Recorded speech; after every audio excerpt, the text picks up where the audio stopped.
ভাবুন তো আপনি রাস্তার ধারে দাঁড়িয়ে কোনো একটা খাবার খেলেন এবং সেটা খাবার পরে আপনার সামহাও পরের দিন পেট খারাপ করলো, যেটা আমাদের অনেকেরই করে।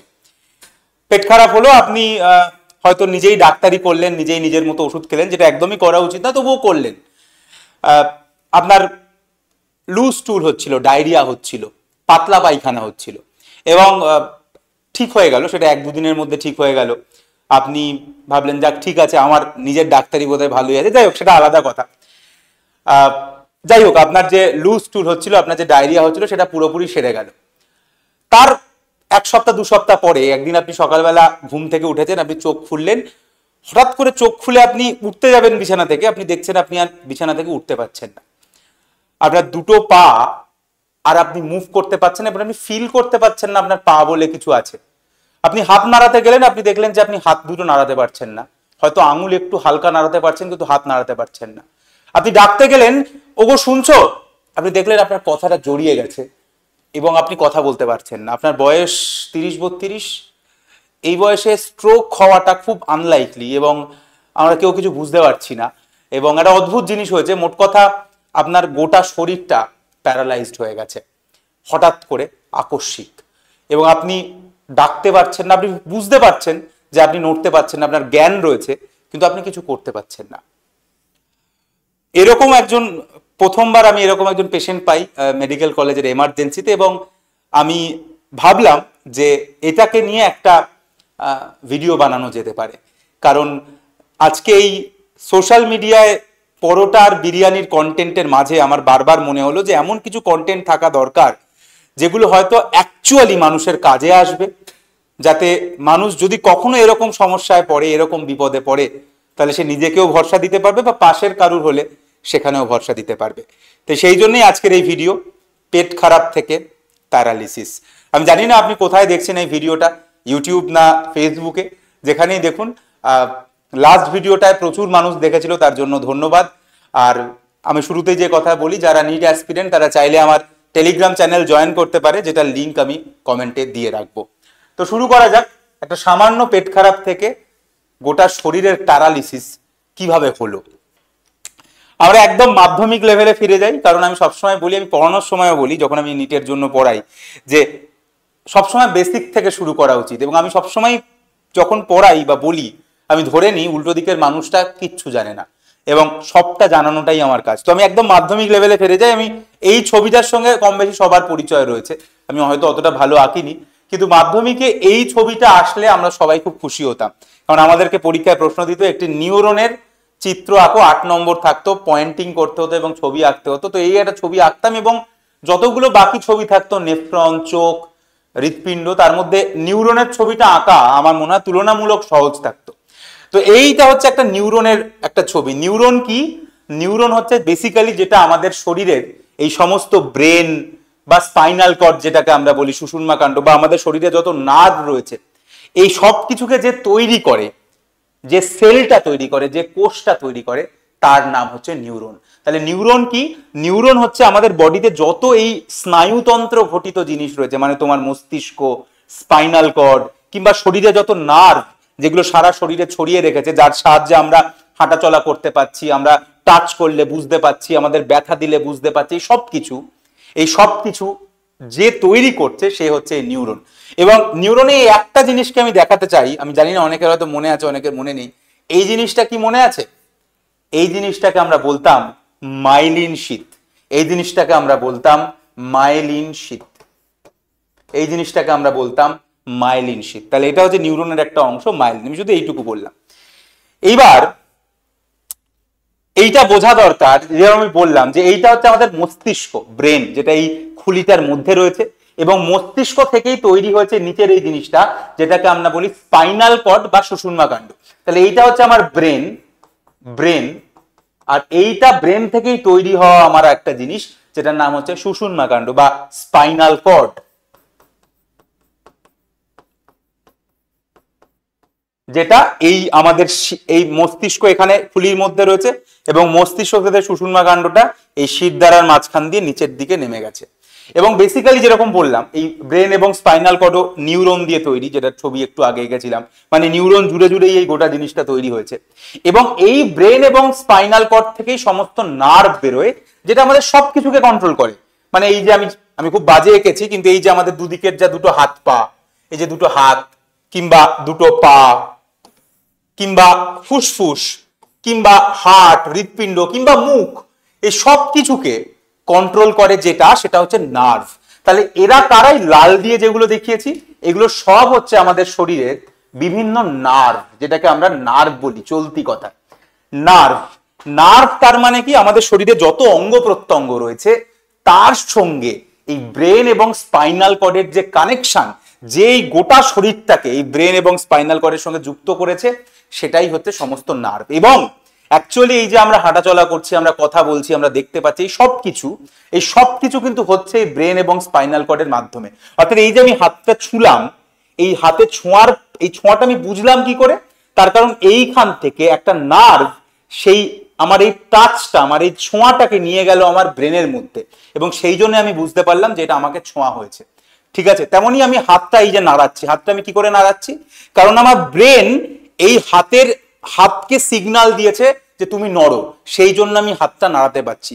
তাহলে যেরকম এই যে টাচ করলাম, একটা নার্ভ এই টাচ, এই ছোঁয়াটাকে বোঝালো, একটা নার্ভ নিয়ে গেল ব্রেন অবধি, তেমন আমি যে হাতটা নাড়াচ্ছি, সেই ব্রেনই একটা নার্ভের থ্রুতে হাতকে সিগন্যাল দিচ্ছে যে তুমি নাড়াও। কারণ ভিডিওতে অর্কদীপ বা ডক্টর লুজার দেখাতে চাইছে হাত নাড়ানো, ব্রেন সিগন্যাল দিল, ব্রেন একটা নার্ভের থ্রুতে সিগন্যাল দিল। তাহলে এইটা হচ্ছে, এইভাবেই আমাদের গোটা শরীর চলছে। তাই অ্যাকচুয়ালি আমরা চোখের সাহায্যে কিন্তু দেখি না। চোখে যখন একটা এই যে চোখ, এই যে দেখতে পাচ্ছি, এইটা চোখে পড়ার পরে চোখ থেকে একটা নার্ভ কিন্তু আমাদের ব্রেনে নিয়ে যাচ্ছে, এবং ব্রেন অ্যাকচুয়ালি দেখতে পাচ্ছে, এবং সেই জন্য আমরা বুঝতে পারছি আমাদের সামনে কি রয়েছে। বা এই যে ছোঁয়া, ব্যথা, টেম্পারেচার, গরম জলে পা দিলে আমরা তুলে নিচ্ছি পাটা, কেন? কারণ যেই গরম জলে পাটা দিলাম, ওই যে যন্ত্রণাটা একটা নার্ভের থ্রুতে ব্রেনে গেল, ব্রেন বুঝলো একটা যন্ত্রণা হচ্ছে, ব্রেন সাথে সাথে আরেকটা নার্ভের থ্রুতে পাকে সিগন্যাল দিল, পা তুমি তুলে নাও, আমরা সাথে সাথে পা তুলে নিলাম। তাহলে আমি আশা করা যায় বোঝাতে পারলাম যে কতটা ইম্পর্টেন্ট এই নার্ভগুলো ব্রেন এবং স্পাইনাল কর্ড, কারণ এই নার্ভই ব্রেন এবং স্পাইনাল কর্ডের সঙ্গে আমাদের গোটা শরীরটাকে যুক্ত করে রেখেছে। এইবার আমি যেটা বললাম সেই প্রসঙ্গে আসি, সেটা হচ্ছে আমার কি হয়েছে? আমার হচ্ছে ডায়রিয়া। আমি রাস্তায় খাবার খেয়েছি বা ঘরে খেয়েছি, আমি রাস্তার খাবারকে ছোট করছি না, ঘরে খাবার খেলেও পেট খারাপ হতে পারে। আমার একটা পেট খারাপ হয়েছে, আমার ডায়রিয়া হয়েছে, মানে সোজা কথায় আমার পেটের মধ্যে একটা ইনফেকশন হয়েছে।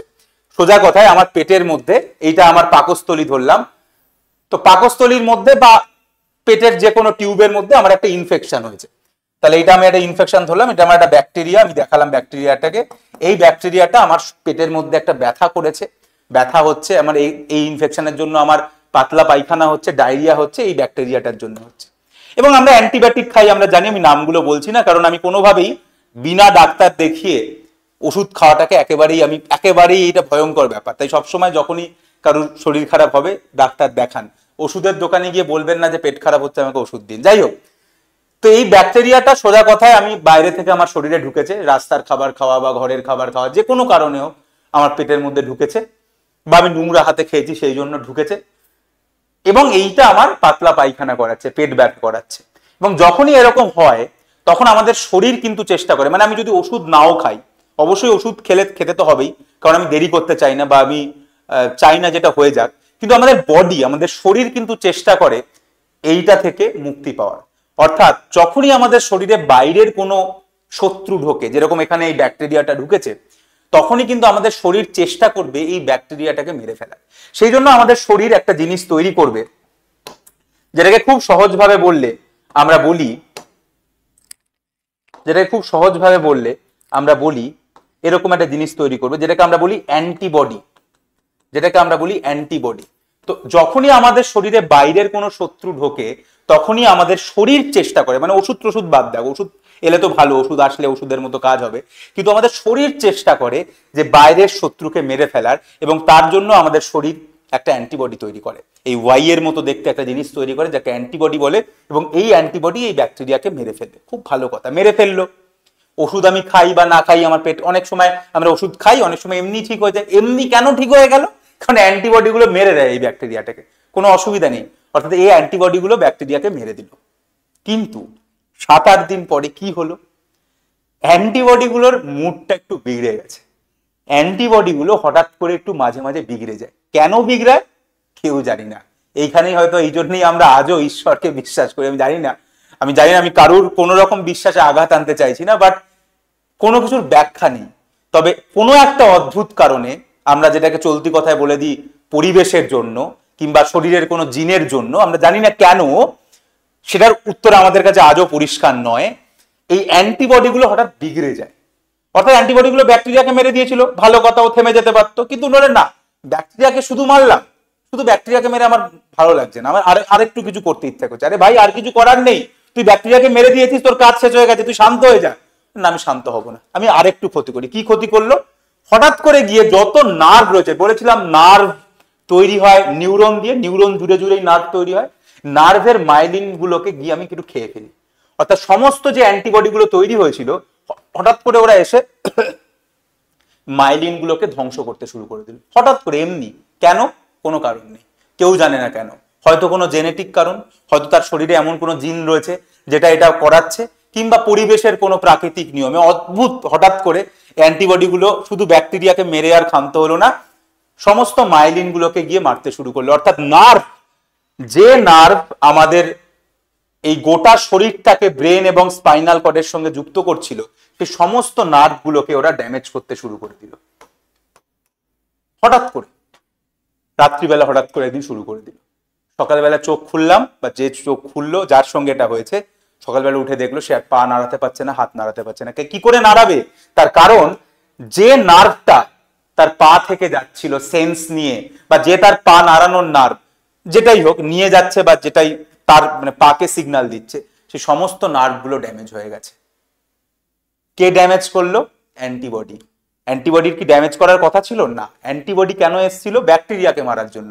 কিন্তু অ্যান্টিবডি গুলো হাইপার হয়ে গেছে, ব্যাকটেরিয়াকে মেরে ও শান্ত হয়নি। ও ভাবলো আর আর এত কম, এত ল্যাদ খেলে হবে, আর একটু কিছু ক্ষতি করে দিই বলে নিজের শরীরেরই ঘর শত্রু বিভীষণ হয়ে ক্ষতি করে দিল এরকম ভাবে প্রচুর নার্ভ গুলোকে। যার ফলে দেখা গেল পা নাড়াতে পারছি না, হাত নাড়াতে পারছি না, মুখে কথা বলতে পারছি না, কারণ মুখের যে মাসেল সেগুলো প্যারালিসিস হয়ে গেছে, সব হয়ে গেছে। এবং এক্সট্রিম সিচুয়েশনে যদি, এবার এটা কত রাতারাতি তো সব কটা নার্ভ একেবারে করে দেবে না, অ্যাকচুয়ালি পায়ের নার্ভ আগে করে, সেই জন্য আগে পা চলে যায়, মানে পায়ের নাড়াচাড়া বন্ধ হয়ে যায়, পরে হাত।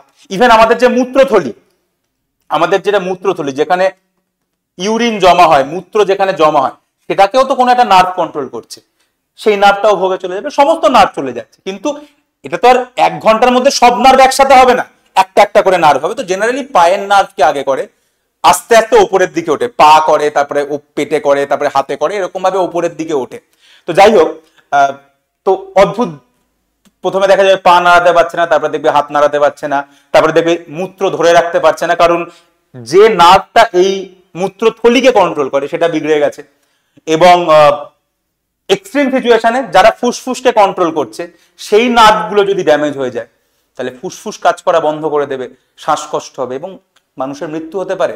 তাই এইরকম সময় প্যানিক না করে, ভয় না পেয়ে, আমরা যদি ইমিডিয়েটলি একটা হসপিটালে নিয়ে যাই, একটা মেডিকেল কলেজে নিয়ে যাই, এবং যে কোনো মেডিসিনের ডাক্তারবাবু যারা রয়েছেন, অ্যাটলিস্ট মেডিসিন, নিউরোলজিস্ট হলে তো খুব ভালো, যারা এটাকে ইমিডিয়েটলি ডায়াগনোসিস করতে পারবেন যে হ্যাঁ, আগে একটা ডায়রিয়ার হিস্ট্রি ছিল, একটা পাতলা পায়খানা হয়েছিল 7-10 দিন আগে, কিংবা অনেক সময় ভ্যাকসিন নেওয়ার পরেও এটা হয়। কারণ যখন আমরা ভ্যাকসিন নিই তারপরেও অনেক সময়, কারণ যখনই আমরা ভ্যাকসিন নিই, ভ্যাকসিনের কাজই ওটা যে শরীরে অ্যান্টিবডি তৈরি করা। মানে আমি যদি অ্যাজ ফর এক্সাম্পল বলি, যদি কোভিডের ভ্যাকসিন নিই, তাহলে ভ্যাকসিনের কাজ হচ্ছে কোভিডের এগেনস্টে অ্যান্টিবডি তৈরি করে রাখা, যাতে পরবর্তীকালে কোভিড এলে সেই কোভিডের থেকে আমি বাঁচতে পারি। তো ভ্যাকসিন নেওয়ার পরে অ্যান্টিবডি তৈরি হয় শরীরে। এবার অ্যান্টিবডি গুলো মনে হলো, ধর কোভিড কবে আসবে, পরের বার আমি বসে বসে কি করবো, গিয়ে যাই নার্ভগুলোকে মেরে দিই, হয়ে যাবে। তাই ভ্যাকসিন নেওয়ার পরে, কিংবা ডায়রিয়া হয়েছে একটা 7-10 দিন পরে, তারপরে হঠাৎ করে প্যারালিসিস, পা থেকে শুরু হয়েছে, আস্তে আস্তে ওপরের দিকে উঠছে এবং শ্বাসকষ্ট হচ্ছে, মুখ প্যারালিসিস হয়ে গেছে। ইমিডিয়েটলি এটাকে যদি ডায়াগনোসিস করা যায়, this is the classical case of, রোগটার নাম কি? রোগটার নাম হচ্ছে গুলেনবারি সিনড্রোম। আমি স্পেলিং ভয়ঙ্কর খারাপ লিখি, আমি জানি না আমি ঠিক লিখছি কিনা। গুলেনবারি সিনড্রোম, এই রোগটাকে বলা হয় গুলেনবারি সিনড্রোম। এবং আমি আমার ডাক্তারিতে অনেকে বলে অনেক রকম কথা, তবে আমি ডাক্তারির কিছুতে আমি যখন মানে কিছু কিছু জিনিস আমি প্রচন্ড উত্তেজিত হয়ে যাই বা খুব আগ্রহ মানে আমার আগ্রহ জন্মে ওঠে, তো সেরকম এটা একটা ঘটনা। আমি প্রথমবার যখন গুলেনবাড়ি দেখেছিলাম, যেটা দিয়ে ভিডিওটা শুরু করেছিলাম নাকি করিনি আমি জানি না, মেডিকেল কলেজে আমি এমার্জেন্সিতে ছিলাম এবং এইরকম একটা পেশেন্ট এসেছিল এবং তারপরে যিনি স্যার ছিলেন ওখানে তিনি ইনস্ট্যান্ট দেখে বলেছিলেন গুলেনবাড়ি সিনড্রোম। আমি দেখে স্টান্ড হয়ে গেছিলাম যে একজন লোক জাস্ট দুটো কথা বলে এরকম একটা ডায়াগনোসিস করে নিল, এরকম একটা অদ্ভুত রোগ যেটা অতটা কমন নয়, রেয়ার, তবে হতেই পারে। এবং গুলেনবাড়ি সিনড্রোম যেখানে একটা সামান্য কিছুর পরে যদি অ্যান্টিবডি তৈরি হয়, সেই অ্যান্টিবডির যদি একটু মনে হয় যে একটু বেশি কাজ করি, সে গিয়ে হঠাৎ করে আমাদের নার্ভগুলোকে ড্যামেজ করে দেয়, যার জন্য অটোমেটিক্যালি পেচ্ছাপ হতে শুরু করবে কিংবা হাত পা দুর্বল হয়ে যাবে, সমস্ত কিছু হতে পারে। আমি আবারও বলে দিচ্ছি, বানান ভুল হতে পারে, সেটাতে গিয়ে লাভ নেই, বাট দ্যাট ইজ গুলেনবাড়ি সিনড্রোম, যেটা আমাদের খুব কমনলি না হলেও হতেই পারে যে কোনো কিছুর পরে। তাই এটাতে ঘাবড়ানোর কিছু নেই, কারণ এটা যদি ডায়াগনোসিস ঠিক টাইমে হয়, এর এক্সিলেন্ট ট্রিটমেন্ট আছে। অ্যাকচুয়ালি ট্রিটমেন্ট একটাই, এই যে অ্যান্টিবডিগুলো তৈরি হয়েছে যারা এই নার্ভকে ড্যামেজ করছে, সেই অ্যান্টিবডিগুলোকে ধ্বংস করে দেওয়া, সেই অ্যান্টিবডিগুলোকে শেষ করে দেওয়া, এবং তার ওষুধ মার্কেটে রয়েছে, অ্যাভেলেবেল রয়েছে। সেই ওষুধটা যদি আমরা দিই, তাহলে সেই ওষুধ আমরা যদি দিই, প্রপার ডোজ রয়েছে, ঠিক আছে, যেটা ইমিউনোগ্লোবিউলিন আর কি, সেটা প্রপারলি ডোজ আছে, 5 দিন ধরে দিতে হয়, হাসপাতালে ভর্তি থাকতে হবে, কারণ এটা সিরিয়াস পেশেন্ট। যে কোনো সময় আমি যেরকম বললাম, যদি ফুসফুসকে ইনভলভ করে নেয় তাহলে বিশাল শ্বাসকষ্ট হয়, ভেন্টিলেশনে চলে যেতে পারে পেশেন্ট। তো প্রপারলি তাড়াতাড়ি ডায়াগনোসিস করে যদি আমরা এটাকে ঠিকঠাক সময় এটাকে ওষুধ দিই, তাহলে কিন্তু পুরোপুরি রিকভার করে যায় পেশেন্ট, 100% পেশেন্ট রিকভার করে যায়, অর্থাৎ ভয় পাওয়ার মতো কোনো ব্যাপার নেই। তো এই ছিল আজকের ভিডিও, একটা বেশ ইন্টারেস্টিং একটা জিনিস, কিন্তু এটা যার সাথে হবে তার সাথে কোনোদিনই এটা ইন্টারেস্টিং নয়। তবে এই ভিডিওর বানানোর উদ্দেশ্য এটাই, একটা তো হচ্ছে যে এই যে হাজার হাজার পরোটা এবং বিরিয়ানির কন্টেন্টের মাঝে এমন কিছু কন্টেন্ট রেখে যাওয়া যেটা মানুষের কাজে লাগে, এবং তার বাইরে আর একটা যেটা ব্যাপার সেটা হচ্ছে যে যদি মানে এইটা কারুর সাথে হয়, যদি সে কোনোভাবে নিজের হেল্প বা অন্য কারুর সাথে যদি হয়, সেটা সেখানেও যদি সে হেল্প করতে পারে। আর তার বাইরে যেটা বলার, ওই যে বললাম, এই যে অ্যান্টিবডিগুলো তৈরি হয় আমাদের শরীরে এবং তারপরে কখন কাকে ড্যামেজ করে দেবে আমরা কেউ জানি না। আমরা ডাক্তারিতে বলি এনভায়রনমেন্টাল ফ্যাক্টর, অর্থাৎ পরিবেশের কোনো কারণ বা জেনেটিক কোনো কারণ। তো সেই জন্য বলছি যে যতদিন আমরা বেঁচে আছেন, আমরা যতদিন বেঁচে আছি, এত হিংসা ছড়াবেন না, এত ট্রোল করবেন না, ভালোবাসুন, ভালো কথা বলুন, সবাইকে ভালোবাসুন, যে যা করছে করতে দিন। কে বিয়েতে ইমিটেশনের গয়না পরলো নাকি কে বিয়েতে সোনার গয়না পরলো, সেটা নিয়ে এত আলোচনা বোধহয় না করলেও চলে।